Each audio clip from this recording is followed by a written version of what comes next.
السلام علیکم، کیسے ہیں آپ؟ میں ویٹ راشد اوان، آپ دیکھ رہے ہیں یوٹیوب چینل ویٹس وی این میں خوش آمدید۔ امید کرتا ہوں ذمہ دار بھائی اور شوقین حضرات سب خیریت سے ہوں گے اور اللہ تعالیٰ کی رحمتوں کے سائے میں ہوں گے۔ آج ہمارے ویٹنری کلینک منڈی مویشیاں دومیل پر ایک پپی آیا ہے جو کہ پارو وائرس ڈیزیز کا کیس ہے۔ اس کو چیک کیا ہے تو اس کا ٹمپریچر جو ہے وہ سب نارمل ہے اور 3 دن سے کچھ کھایا پیا نہیں ہے۔ وومٹ بھی لگاتار کر رہا تھا اور اس کے علاوہ اس کو کوکسیڈیوسس یعنی خونی پیچس بھی لگے ہوئے تھے۔ ناظرین، آپ کو بتاتے ہیں کہ پارو وائرس ڈیزیز کیا ہے اور کیوں اور کیسے ہوتا ہے، اور اس سے بچاؤ کے لیے کون کون سے حفاظتی اقدامات کرنے چاہیے اور اس کا علاج کیسے کیا جائے اور یہ کتنا خطرناک ثابت ہوتا ہے۔ سب سے پہلے پارو وائرس کیا ہے اس کے بارے میں آپ کو بتاتے ہیں۔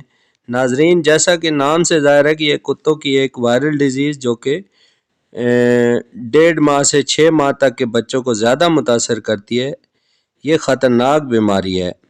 اس سے اکثر بچے مر جاتے ہیں۔ جب کسی بھی کتے کو پارو وائرس کی بیماری ہو جائے تو اس کا بر وقت علاج نہ کیا جائے تو یہ 48 سے 72 گھنٹے میں مر جاتے ہیں۔ بر وقت تشخیص اور فوری علاج سے ڈاگ کو بچایا جا سکتا ہے۔ اگر اس کا علاج نہ کیا جائے تو شرح اموات 91% تک ہو سکتی ہے۔ تو ناظرین، اب آتے ہیں علامات کی طرف۔ تو علامات میں سستی، بھوک ختم ہو جانا، الٹیاں اور بعض اوقات میں خونی پیچس، پیٹ میں درد یا قبض، الٹی و پیچس میں بہت زیادہ سمیل، ڈی ہائیڈریشن، بخار یا باڈی ٹمپریچر کا لو ہو جانا شامل ہے۔ تو ناظرین، آتے ہیں اب اس کے علاج کی طرف۔ تو اس بیماری میں جانوروں کی باڈی کنڈیشن کے مطابق اس کا علاج کیا جاتا ہے، یعنی علامتی علاج کیا جاتا ہے۔ اس میں ڈرپ لگائی جاتی ہے اور ڈرپ میں مختلف ادویات اس کی علامات کے مطابق ڈالی جاتی ہیں۔ اب آتے ہیں ناظرین کہ اس خطرناک بیماری سے اپنے پپیز کو کیسے بچایا جا سکتا ہے۔ سب سے پہلے تو اس سے بچنے کے لیے ویکسینیشن انتہائی ضروری ہے۔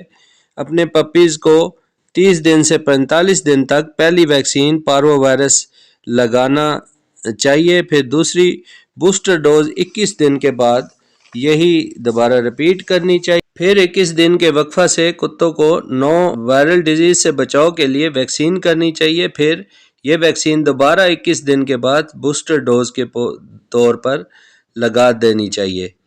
پھر اپنے کتوں کو ہر سال یہ ویکسین لگانے سے نہ صرف اس موذی مرض سے بچا جا سکتا ہے بلکہ اس کے ساتھ ساتھ 8 اور وائرل ڈیزیز جو کہ خطرناک بیماریاں ہیں اس سے بھی اپنے کتوں کو بچایا جا سکتا ہے۔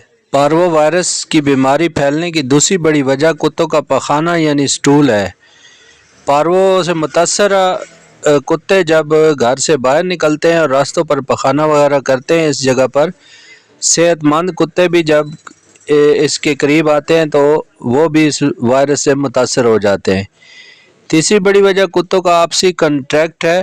جب شکار یا ریس کے دوران کتے آپس میں گھل مل جاتے ہیں یا ویسے شوقین حضرات کتوں کو باہر نکالتے ہیں گھمانے پھرانے کے لیے، جب کتے ایک دوسرے سے کنٹیکٹ کرتے ہیں تو پارو وائرس سے متاثرہ کتے صحت مند کتوں میں بیماری پھیلانے کا باعث بنتے ہیں۔ تو انہی الفاظ کے ساتھ اجازت چاہتا ہوں۔ امید ہے ناظرین آپ کو پارو وائرس کے بارے میں بہت اہم معلومات ملی ہوں گی۔ نیکسٹ ویڈیو تک کے لیے اللہ حافظ۔